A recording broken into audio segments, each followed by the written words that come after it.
At exactly 3:20 a.m. on August 28, 2025, a faint mist hung low over Taman Bay, cloaking the still waters in a veil of quiet indifference. The world was asleep, or at least most of it was. Deep inside Russia's supposedly untouchable inland waters, a warship of the Black Sea Fleet sat moored at Military Pier No. 2 in Taman Bay, its hull reflecting in the moonlight like a dark blade resting in calm before the storm. That ship was the Buyan M class corvette, one of Moscow's proud naval assets.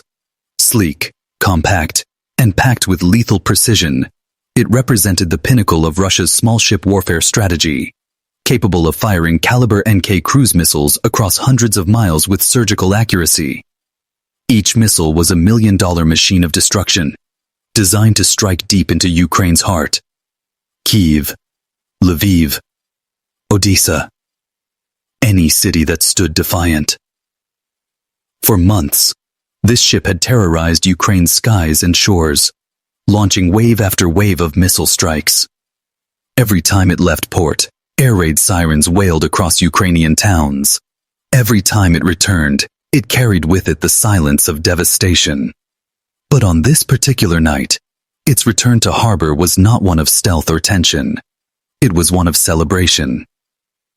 On deck, under the dim floodlights, a small group of Russian officers gathered.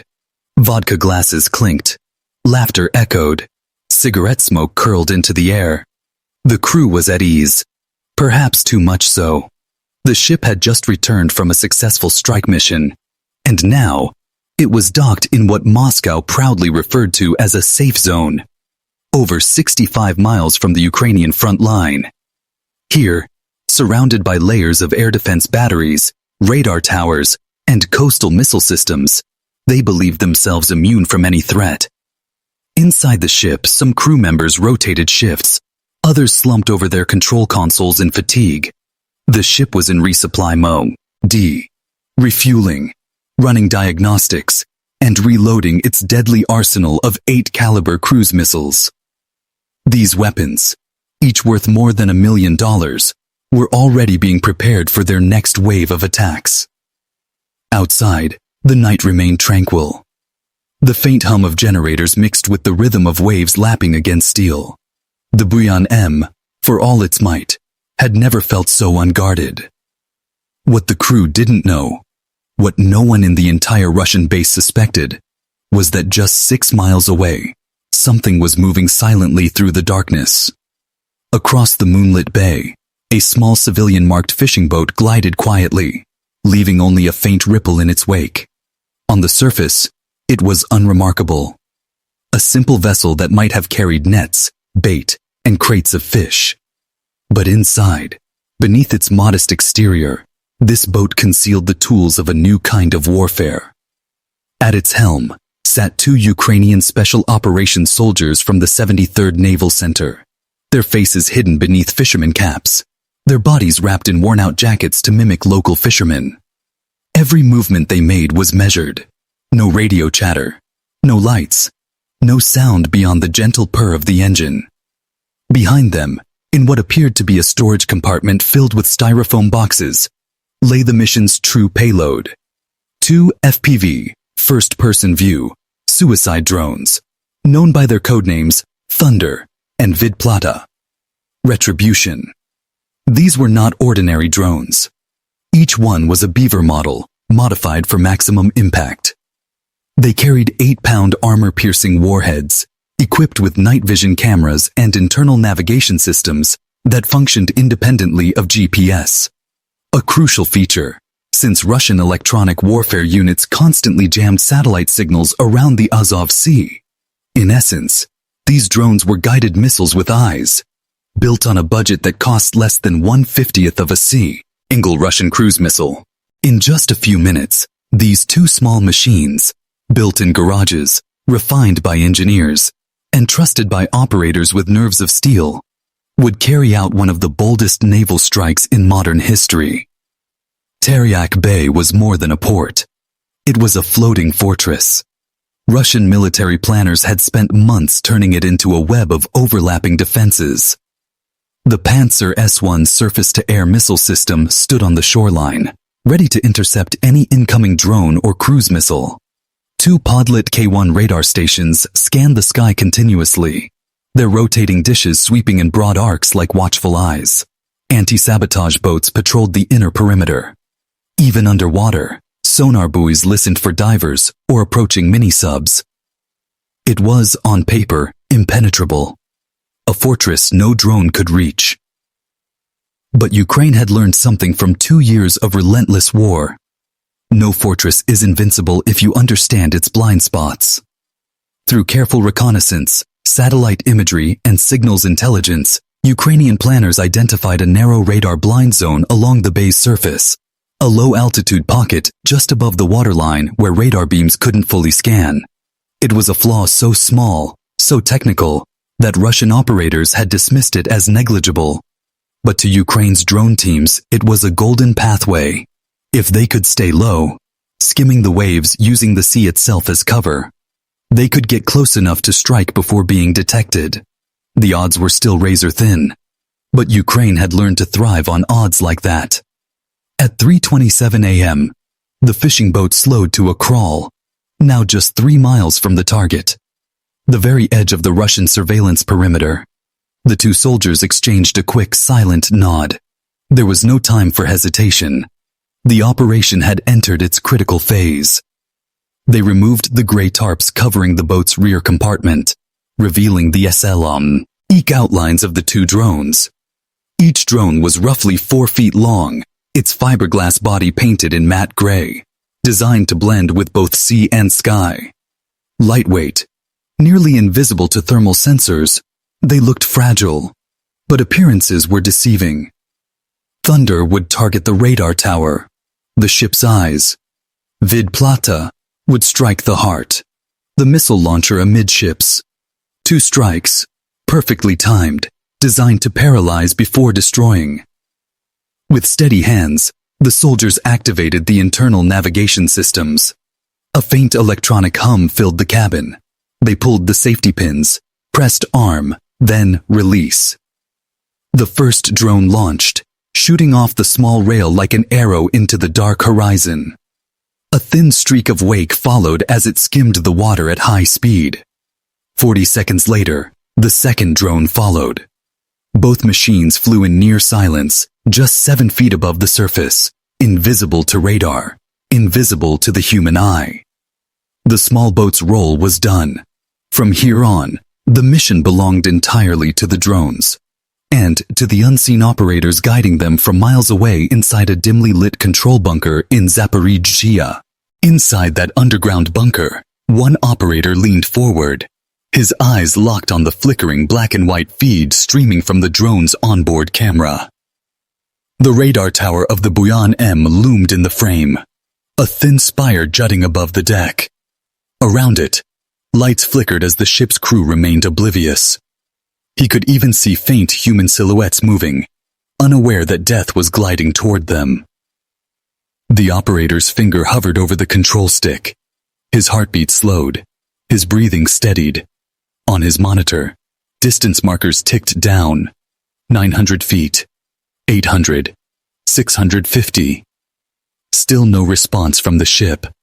Then, with surgical precision, the drone adjusted its altitude, accelerating toward the tower.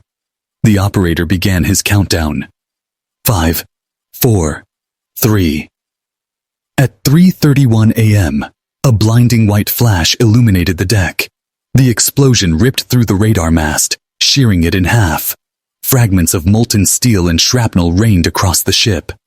For a brief second, the night turned to day. Then darkness, followed by chaos. The Buyan M was blind. Its main radar gone, its command sensors fried. The ship that had once projected power across an entire sea was now deaf and sightless. A fortress with no eyes. And yet, the nightmare was only beginning. Smoke rolled across the deck of the Buyan M like fog from another world. Sirens screamed inside the hull, red lights flashing across narrow corridors as half-awake sailors scrambled to their stations. Moments ago, they'd been celebrating a successful mission. Now they were choking on the acrid smell of burning electronics and panic. The first explosion had gutted the ship's main radar. What had once been a proud symbol of Russia's naval precision was now a pile of twisted metal sparking in the night. For 30 crucial seconds, no one knew what had happened. Some thought it was an internal malfunction. Others feared sabotage. But the truth was far worse. Something had struck them from the sea, and they never even saw it coming. In the command center, Captain Kozlov barked orders into a dead radio. "Diagnostics! Get me eyes on the radar! Activate the Panzer!" But his voice was met with static. Screens flickered and went black. The ship's heart had stopped beating. Then came the second sound. Low, distant, and fast. The whine of another incoming object skimming the water. 3 miles away, the second drone, Vidplata, codename Retribution, was slicing through the surface mist at nearly 95 miles per hour. Its onboard camera showed the damaged warship glowing faintly against the horizon. A wounded predator unaware of the next strike. In a control bunker hundreds of kilometers away, a Ukrainian operator followed the feed with unblinking focus. Every vibration, every wave crest mattered. He had just one chance to make it count. Vidplata was programmed to strike the Caliber missile launch system, the most volatile section of the vessel. $8 million warheads rested there, each one capable of flattening an entire city block. If even one detonated, the blast would tear the ship in half. But the mission wasn't about detonation. It was about disabling Russia's capacity to strike again. The drone adjusted its course slightly, angling for a 25-degree approach from the port side. Inside the bunker, the operator whispered to himself, "Easy now. Hold steady." Back on the Buyan M, confusion had turned to dread. The backup crew was attempting to reboot the targeting computer when a lookout screamed, "Low object port side!" But the cameras were useless, their lenses coated in soot. The Panzer system, Russia's final line of defense, had to be fired manually, yet the control module had been destroyed in the earlier blast. The defense crew could only watch as a faint, gray blur streaked toward them. Kozlov grabbed the railing of the command tower. "Brace for impact," he shouted. At 3:32 a.m., Vidplata slammed into Launch Bay 3. The explosion tore through the deck like a thunderclap. Metal plates bent upward. Fire roared from the center of the ship. Fragments of the Caliber launcher shot into the air, some landing hundreds of feet away in the water. A second wave of fire erupted as electrical lines short-circuited, showering sparks across the bridge. Inside, a shockwave knocked several crewmen to the floor. One officer, bleeding from the temple, tried to reach the fire suppression lever, but found it jammed. Seconds later, carbon dioxide valves hissed open automatically, spewing white vapor across the deck. It looked like snow, but it couldn't stop the spreading flames. The blast ruptured a compartment below deck, flooding it instantly. Within minutes, the Buyan M began to list 3 to 5 degrees to starboard. Pumps activated. Emergency valves slammed shut, but water kept seeping in. The once steady platform was now a trembling, half-crippled hulk. "Engine room, report!" Kozlov yelled. A voice crackled back through intermittent static. "Main generator offline. Cooling systems down. We're losing propulsion." Every second, the ship's odds of survival dwindled. But Kozlov knew abandoning it wasn't an option. Not yet. "Send distress to Fleet Command. We're hit. Requesting tow."